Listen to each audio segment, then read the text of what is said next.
So hello everyone, my name is Surendra Bharadwaj and I am B.Ed second semester student in HPU University Shimla.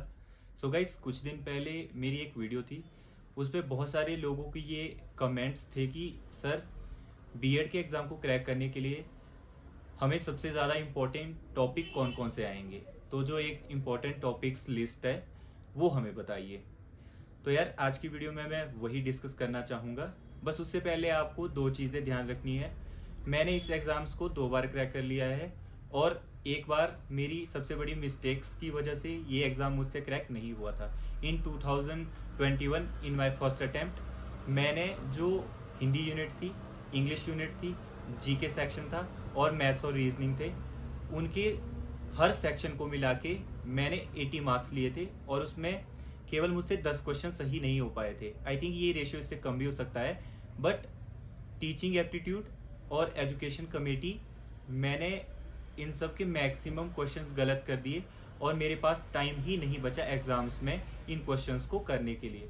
तो पहली genuine advice मैं आप लोगों को यही देना चाहूँगा कि अपना टाइम मैनेजमेंट बहुत सही रखें, तभी आपका एग्ज़ाम क्रैक हो सकता है। तो चलिए अब आते हैं आज के टॉपिक के मेन मुद्दे पर। तो देखो यार, अगर आप नॉन मेडिकल और मेडिकल से हो तो आपको पता है कि लैंग्वेजेस का आप लोगों से बहुत पहले टच छूट जाता है पढ़ाई के दौरान। तो वहाँ पे ही आप सबसे ज़्यादा क्वेश्चंस गलत करते हो जीके और हिंदी वाले सेक्शन में। तो नॉन मेड वाला लास्ट टाइम पे जितना ज़्यादा एफर्ट्स डालेगा हिंदी और जीके के क्वेश्चंस में, उसकी रैंक वहाँ पे उतनी ज़्यादा बढ़ती जाएगी और सीट्स की गारंटी भी आपको वही चीज़ देगी। दूसरे जो आर्ट्स वाले हैं उनको पता है कि आप लोग हिंदी, जीके, इंग्लिश इन चीज़ों में ठीक होते हैं, आपकी दिक्कत आती है रीजनिंग, मैथ्स और टीचिंग एप्टीट्यूड और एजुकेशनल कमेटीज़ के ऊपर। तो लास्ट टाइम पे जो आर्ट्स वाले हैं उनसे मेरी गुजारिश रहेगी कि आप लोग ज़्यादा फोकस अपना टीचिंग कमेटीज़ पे करें, एजुकेशन जो रिफॉर्म्स हुए हैं या इंस्टीट्यूशंस हैं, और टीचिंग एप्टीट्यूड पे आप मैक्स फोकस लगाएं। तो अब मैं सीधा टॉपिक की बात करूंगा। तो हिंदी को अगर आप टैकल करना चाहते हैं तो देखो यार, हिंदी में जो आपकी वर्ण व्यवस्था है वो बहुत इंपॉर्टेंट हो जाती है। प्रीवियस ईयर क्वेश्चन पेपर्स में बहुत सारे क्वेश्चन हर साल इससे आए हैं। वर्ण व्यवस्था में मेनली आपके आ जाते हैं उच्चारण स्थान और अल्पप्राण, महाप्राण। इसके अलावा आपको संधि विच्छेद, संधियां जिसमें स्वर संधि, व्यंजन संधि और विसर्ग संधि आते हैं, इनके मेन एग्जाम्पल्स आपने अच्छे से देख लेने हैं। इसके अलावा आपने समास पर ध्यान देना है। समास किस शब्द में कौन सा समास प्रयुक्त या उपयोग हुआ है, इसको अच्छे से देख लेना है। इसके अलावा आपने जो शब्द है, शब्दों के अलग अलग रूप जैसे कि तत्सम शब्द, तद्भव शब्द, देशज शब्द, आगत शब्द, कौन सा शब्द कैसा है, ये आपको बेसिक्स पता होने चाहिए। और इसके अलावा जो मोस्ट इंपॉर्टेंट चीज़ें हैं जिससे 2024 में भी बहुत सारे क्वेश्चंस रिपीट हुए हैं और 2021 और 22 में भी आए हैं, वो है आपके उपसर्ग, प्रत्यय और पर्यायवाची शब्द। उपसर्ग और प्रत्यय बहुत आसान यूनिट है, इसको आप बहुत अच्छे से कम टाइम में तैयार कर सकते हो। तो इन टॉपिक्स को बिल्कुल भी अवॉइड मत करना हिंदी में। अब इसके बाद मैं आता हूँ इंग्लिश में।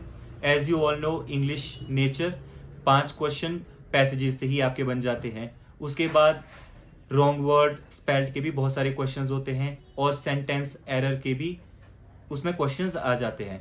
तो यार इस यूनिट में जो आपके पास तैयारी करने के लिए बच जाता है ना, वो बचते हैं टेंसेस और प्रेपोजिशन और आर्टिकल।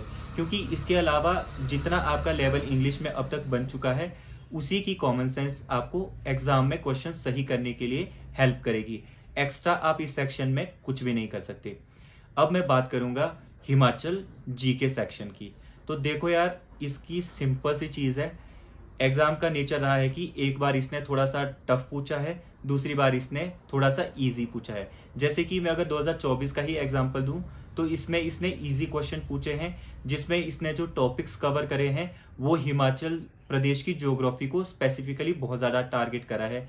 जैसे कि नदियां हो गई, कि कौन सी नदी कहाँ पे बहती है, इसकी सहायक नदी कौन सी है। तो आपको नदियों का मोटा मोटा रिव्यू ले लेना है। इसके बाद कौन सा झरना कहाँ पे है, ये भी आपने ध्यान रखना है। इसके बाद कौन सी झील कहाँ पे है, और साथ ही साथ पर्वत शिखर किस जिले में स्थित है, और आपका जो एडमिनिस्ट्रेशन हो जाता है कि कौन से इंस्टीट्यूशन की स्थापना कब हुई, और हिमाचल प्रदेश का गठन कब हुआ, मुख्य आयुक्त क्षेत्र कब बना, और आपका ये केंद्र शासित प्रदेश कब बना, विधानसभा की पहली अध्यक्ष कौन रही है या पहला अध्यक्ष कौन रहा है। इस तरीके के जो क्वेश्चंस है इनके ऊपर आपने मेनली फोकस करना है ऊपर ऊपर से। ये कोई बहुत मुश्किल काम नहीं है, आप इसको बहुत आसानी के साथ कर सकते हो।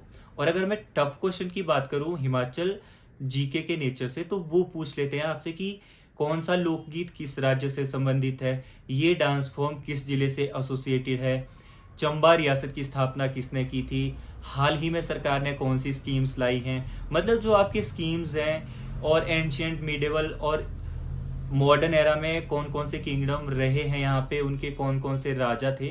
तो आपको इतनी पीएचडी में नहीं पढ़ना है। सिंपली अगर आपसे टफ चीज़ों से क्वेश्चन पूछते हैं तो आपने बेसिकली जो मेन रियासतें रही हैं उन्हीं के संस्थापकों को याद करना है, और कौन से नगर की स्थापना किसने की है, और उस नगर का मॉडर्न नेम क्या है। नगर इन द सेंस की जैसे कुल्लू, अब उसको कुल्लू कहते हैं, नूरपुर अब उसको दमेरी कहते हैं, शोणितपुर अब उसको सराहन कहते हैं। तो इस तरीके से छोटी छोटी चीजें हैं जिनको आपने वहां पे ध्यान रखना है।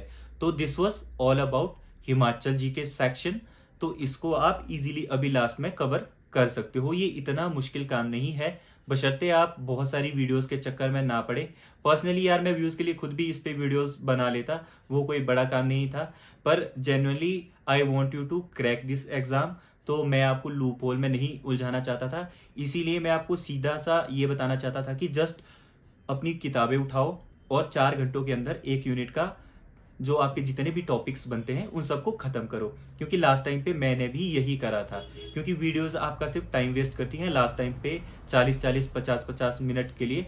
उसके अलावा आप जस्ट अपने PYQ क्वेश्चंस को सॉल्व कीजिए, और जो आपके मॉक टेस्ट लगते हैं उन्हें सॉल्व करिए, बट जब आप अपने कॉन्सेप्ट्स क्लियर कर चुके होंगे। और इसके बाद यार मैं बात करूंगा मैथ्स और रीजनिंग की। देखो यार ये तुम्हें भी अच्छे से पता है, लास्ट के 5 दिनों में आप मैथ्स रीजनिंग तैयार नहीं कर सकते, इसलिए जितनी भी आपकी मेंटल एबिलिटी अभी तक तैयार हुई है ना, उसी के बेसिस पे आप क्वेश्चंस को टैकल करना वहां पे कर सकते हो। अदरवाइज अगर आप कुछ नया ट्राई करोगे तो आपको जो क्वेश्चन आ भी रहे होंगे आप वो क्वेश्चंस भी गलत कर लोगे। और इसके बाद आती है आपकी एजुकेशन, टीचिंग कमिटीज वगैरह। तो देखो वहां पे मेरी सीधी सी आपको जेन्युइन एडवाइस रहेगी, एक तो PYQ में जितने क्वेश्चंस आए हैं उन सबको पहले आप रट के दिमाग में सेट कर लो, और उसके अलावा आप जैसे कि इग्नो हो गया, नैक हो गई, NCTE हो गई, और जो आपका मूक हो गया, ये जो इंस्टीट्यूशन है, और RTI, इन सब के ऊपर आपको बेसिक इंफॉर्मेशन रखनी है, जैसे कि कब इनकी स्थापना हुई, करंट चेयरमैन कौन सा है, और कौन कौन से प्रोग्राम्स इन्होंने चलाए हैं, या इनकी फुल फॉर्म्स। बेसिक से आप फुल फॉर्म्स भी रख के जाओगे तो इनके ऊपर भी पास्ट में क्वेश्चंस पूछे गए हैं। तो आपको बस यहाँ पे इस यूनिट के लिए इतना सा ध्यान रखना है। इसके बाद आ जाती है आपकी लास्ट यूनिट, जिसमें आपका आता है टीचिंग एप्टीट्यूड। तो यार ये वाला जो यूनिट है ये काफ़ी सरप्राइजिंग रहता है हमेशा, पर इसकी एक बात है कि ये हमेशा आपसे रिपीटेड क्वेश्चन ही पूछता है। मतलब जो आपके PYQ है 4 सालों के, उससे बाहर से आपको क्वेश्चन जाएंगे ही नहीं। मैक्सिमम कुछ एक क्वेश्चन हो सकते हैं, बट एक जो चंक होता है बहुत बड़ा पोर्शन वो यही दे देता है। तो यहाँ पे सिर्फ और सिर्फ यार प्रैक्टिस सेट्स लगाओ और PYQ को अच्छे से एनालाइज करो, देखो कि किस चीज़ पे ज़्यादा फोकस हो रहा है। जैसे कि इसमें पॉजिटिव रीइंफोर्समेंट और नेगेटिव रीइंफोर्समेंट का ओपिनियन बहुत जाना जाता है स्टूडेंट से, तो इसके बारे में बेसिक सी चीज़ें जान लो। अगर आप इन चीज़ों का ध्यान रख लो ना, तो आपको बहुत इजीली H2 B.Ed एंट्रांस में सक्सेस मिल सकती है। और अब मैं बोनस टिप सभी लोगों को देना चाहूँगा जो लास्ट तक इस वीडियो में बने रहे। एक तो यार जो अपना रीजनिंग वाला पोर्शन और जो आपका टीचिंग एप्टीट्यूड है उसको आप टाइम दे के सॉल्व कर लो, चाहे आपको पहले करना है या लास्ट में आपको टाइम रखना है। ज़्यादा क्वेश्चनों में नहीं उलझना है आपने। जैसे कि रीजनिंग के अगर कोई क्वेश्चन ज़्यादा टाइम ले रहे हैं उनको वहाँ पे छोड़ दो, क्योंकि टाइम कम है, आपने क्वेश्चन ज़्यादा लगाने हैं। क्योंकि टीचिंग एप्टीट्यूड आपका बहुत टाइम मांगता है एग्जाम में। और मैं आपको सच बताऊँ, मैं इस एग्ज़ाम को 2 बार क्रैक कर चुका हूँ, और फर्स्ट टाइम मैंने जब ये एग्ज़ाम दिया था मेरे फेलियर्स का रीज़न एक ही था। मेरे जो पहले स्टार्टिंग के 90 क्वेश्चन होते हैं ना, जिसमें यूनिट्स होती हैं आपकी हिंदी, इंग्लिश, मैथ्स और रीजनिंग और हिमाचल जीके, यार मेरे उसमें से 80 क्वेश्चंस उस साल ठीक थे। और बाकी टीचिंग एप्टीट्यूड में मैं नंबर ही नहीं ला पाया, क्योंकि मैं मैक्सिमम वहाँ पे क्वेश्चन अटेम्प्ट ही नहीं कर पाया। तो मुझे उस साल सीट नहीं मिली एचपीयू की। हालांकि मुझे धर्मशाला ऑफर हो रही थी, मैंने वो नहीं ली। तो जितना जल्दी आप पहले रीजनिंग और टीचिंग एप्टीट्यूड को सॉल्व कर लोगे ना, उतना आप अच्छे से उस एग्जाम को कर सकते हो। तो फिर जाके आपको हिंदी, इंग्लिश, वहां पे तो सीधा है यार, जो क्वेश्चन आता है आप उसका आंसर लगा दोगे, जिसका आपको नहीं आता है वो क्वेश्चन आप नहीं लगा सकते। तो इसलिए पहले इन यूनिट्स पे अपना टाइम वेस्ट मत करना कि आप सोचने में लगे रहो कि मैं एक भी क्वेश्चन गलत नहीं करूंगा, क्योंकि कई बार हमें लगता है कि आंसर 50-50 हो सकता है। उस 50-50 के चक्कर में बिल्कुल मत रहना, आता होगा लगा देना और आगे बढ़ जाना। और जो ये लास्ट वाली यूनिट्स मैंने बताई, इनको बिल्कुल भी इग्नोर मत करना। आपका जो सिलेक्शन होगा ना, वो आपका टीचिंग एप्टीट्यूड ही करवाएगा, और जो नॉन मेड के हैं उनका हिंदी और टीचिंग एप्टीट्यूड जैसी चीजें ही सिलेक्शन करवाएगा। तो बहुत फोकस होके अब एग्जाम को आप लोग देंगे। और जो लास्ट के 7 दिन बचे हैं, ज़्यादा लंबी वीडियोस के चक्कर में मत फंसो। कोई शॉर्ट कंटेंट है उसको कंज्यूम करो, और अपने बुक्स को आपके जो PYQ हैं उसके अकॉर्डिंगली टॉपिक्स को कवर करो। So this was all about HPU B.Ed entrance 2025।